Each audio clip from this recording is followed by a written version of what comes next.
Hello friends, welcome back to my channel. Lang Lihan Luo Qing को किस करके बचा लेता है। वे कैंग से कहता है तुम्हारी जान बचाई है, इसलिए तुमको थैंक यू नहीं कहना चाहिए। पर कैंग थैंक यू की जगह लैंग से कहती है मुझे भूख लगी है। लैंग कैंग को अपनी बाहों में उठाकर ले जाता है। रियोन उन्हें देख लेती है। वे कहती है लैंग लिहान, क्योंकि तूने मेरे विरुद्ध काम करना चुना है, मैं अब चुप नहीं रहूंगी। इधर लैंग लिहान कैंग से पूछता है कि तुम दोनों के बीच ऐसा क्या हुआ है जो वह तुम्हें मारना चाहती है। कैंग कहती है उसे मुझसे जेलस है।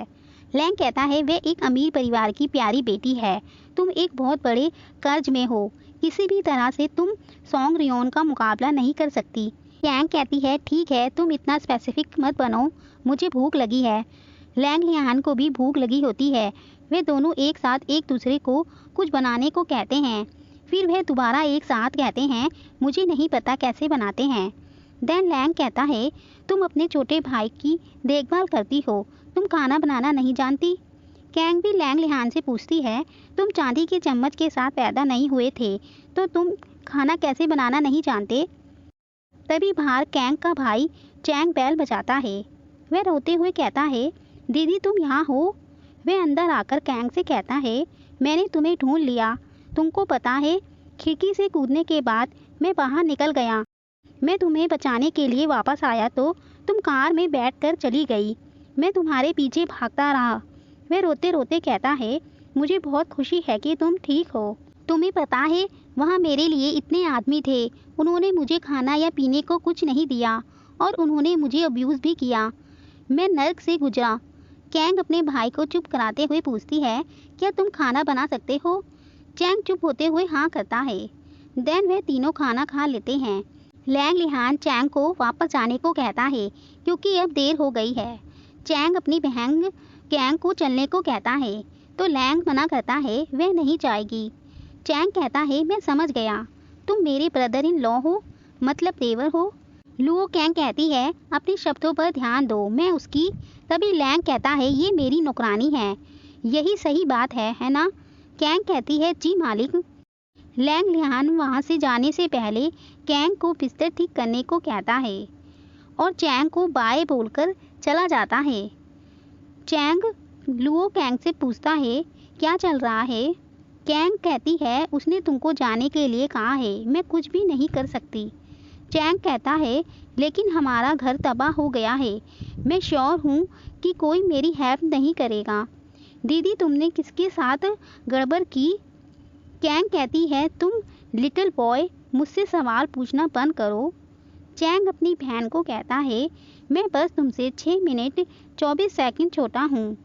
कैंग बताती है 6 मिनट में बहुत कुछ हो सकता है। चैंग दुखी होते हुए कहता है दीदी मुझे पता है कि आपने स्कूल छोड़ दिया और मुझे स्कूल में रखने के लिए नौकरी की, लेकिन आप अभी रियल में डेंजर में हो, तो मैं आपको अपने दम पर इसका सामना कैसे करने दे सकता हूँ। कैंग कहती है मैंने सोचा था कि तुम एक जोक भाई हो।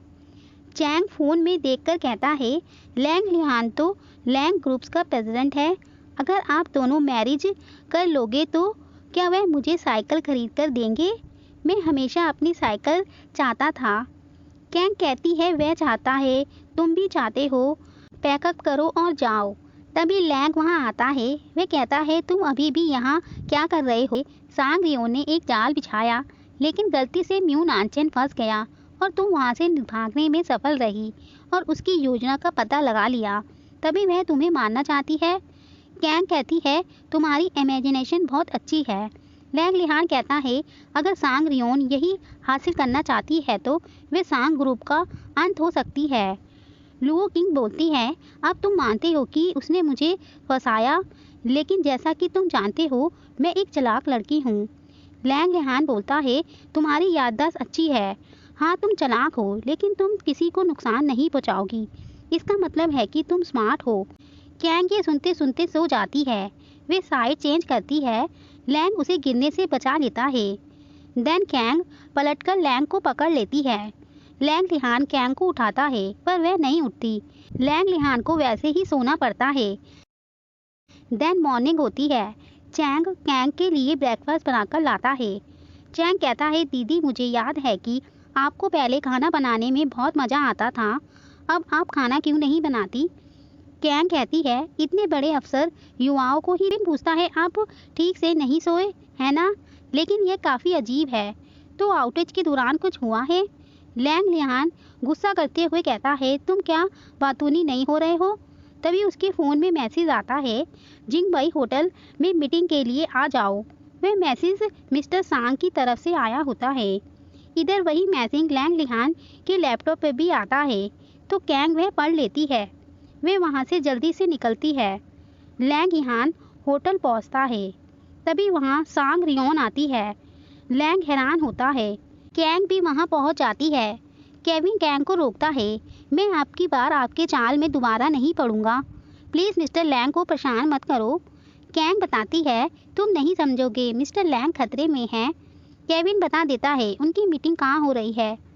इधर लैंग कहता है, ऐसा लगता है कि तुम्हारे पास सेलफोन नहीं है मिस्टर सांग। रियोन कहती है, मुझे बस इस बात की चिंता थी कि तुम नहीं आओगे, पर यह डैड नहीं थे जिन्होंने तुम्हें मैसेज किया।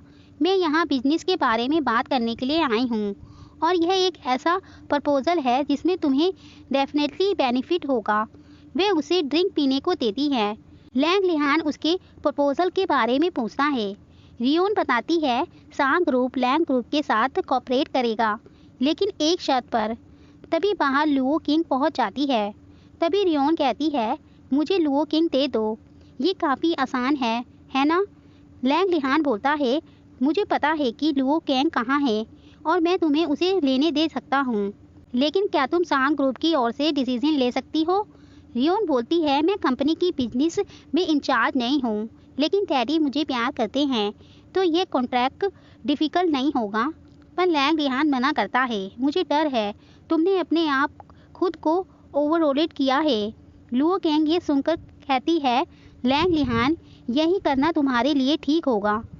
सांग रियोन पूछती है, मिस्टर लैंग, तो तुम मेरे साथ काम करने से इनकार कर रहे हो? लैंग लिहान हाँ करता है। रियोन वहाँ से चली जाती है। तभी कैंग अंदर आती है।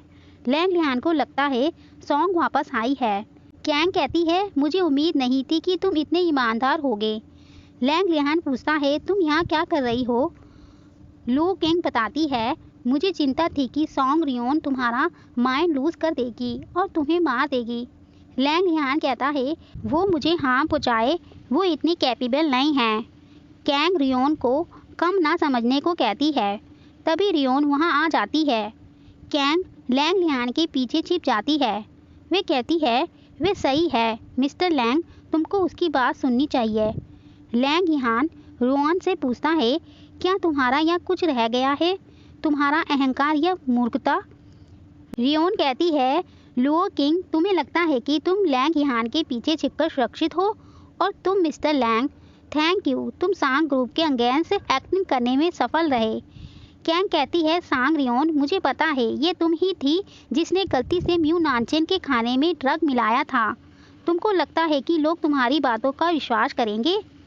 रियोन बताती है कि जल्द ही यहाँ रिपोर्टर भर जाएंगे, वे तुम दोनों के अफेयर की फ़ोटो लेंगे। न्यूज़ में ये बताया जाएगा कि तुम और लैंग लिहान एक दूसरे से बहुत पहले से जानते हो।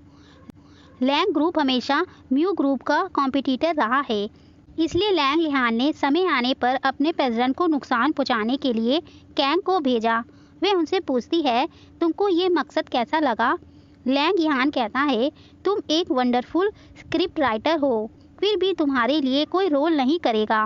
वे कैंग को वहाँ से ले जाने लगता है। तभी उसके दिमाग में दर्द होने लगता है। वे रियोन से पूछता है, तुमने अल्कोहल में ड्रग मिलाया था? रियोन कहती है, तुमने ऑनेस्टली सोचा लैंग ग्रुप रातों रात खत्म हो जाएगा। अगर तुम लगातार मेरे अगेंस्ट रहोगे तो मैं तुम दोनों को ख़त्म कर दूंगी।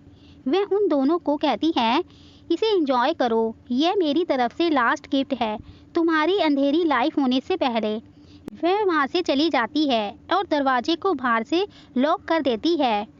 कैंग लैंग लिहान से पूछती है, तुम कैसा फील कर रहे हो? लैंग लिहान भी सेम वैसा ही करता है जैसा म्यू नानचेन ने ड्रग खाने के बाद किया था।